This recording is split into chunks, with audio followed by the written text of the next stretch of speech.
BNP নেতার বাড়িতে গরু জবাই করে ভুরিভোজের আয়োজন। স্ত্রী জেলা মহিলা দলের অর্থ ও গবেষণা বিষয়ক সম্পাদক। তাই সমাবেশ উপলক্ষে এমন আয়োজন করা হয়। এই পর্যন্ত সব ঠিকঠাক, কিন্তু যে গরু জবাই করে ভুরিভোজের আয়োজন, সেই গরু ওই বিএনপি নেতার নয়। লোক দিয়ে গরু চুরি করিয়ে আনিয়ে আয়োজন করেন ভুরিভোজের।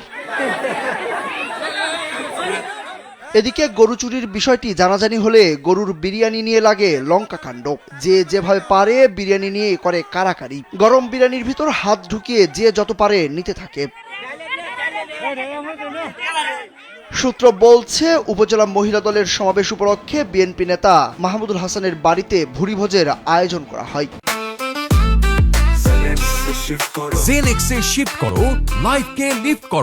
ওই ভোজের জন্য মাহমুদুল হাসান লোকজন দিয়ে শুক্রবার রাতে কৃষক এফাজ মণ্ডলের গোয়ালঘর থেকে একটি গরু চুরি করিয়ে আনেন। সেই গরু জবাই করে তার বাড়িতে ভুরিভোজের আয়োজন করা হয়। ভোরের দিকে ওই কৃষক তার গোয়ালঘরে গরু না পেয়ে খোঁজাখুঁজি শুরু করেন।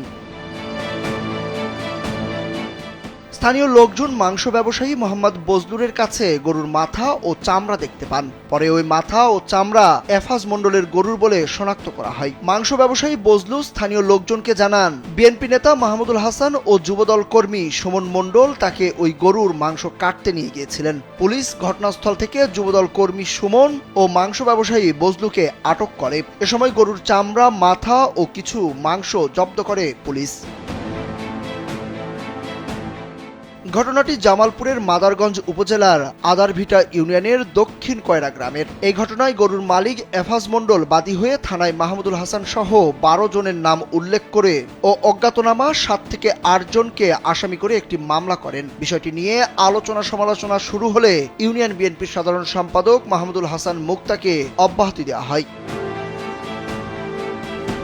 মাদারগঞ্জ থানার ভারপ্রাপ্ত কর্মকর্তা হাসান আল মামুন জানান, অব্যাহতি পাওয়া বিএনপির নেতা চুরি করা গরু দিয়ে খাবারের আয়োজন করেন। খবর পেয়ে নেতার বাড়ি থেকে হাতে নাতে দুজনকে আটক করা হয়। একই সঙ্গে গরুর মাথা, চামড়া ও কিছু মাংস জব্দ করা হয়েছে।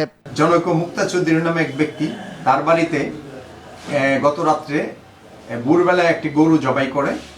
পরবর্তীতে আমরা জানতে পারি গরুটি চোরাই, এবং গরুর যিনি মালিক তিনি গিয়ে শনাক্ত করে তার গরুটি চুরাই করে এখানে জবাই করা হয়েছে।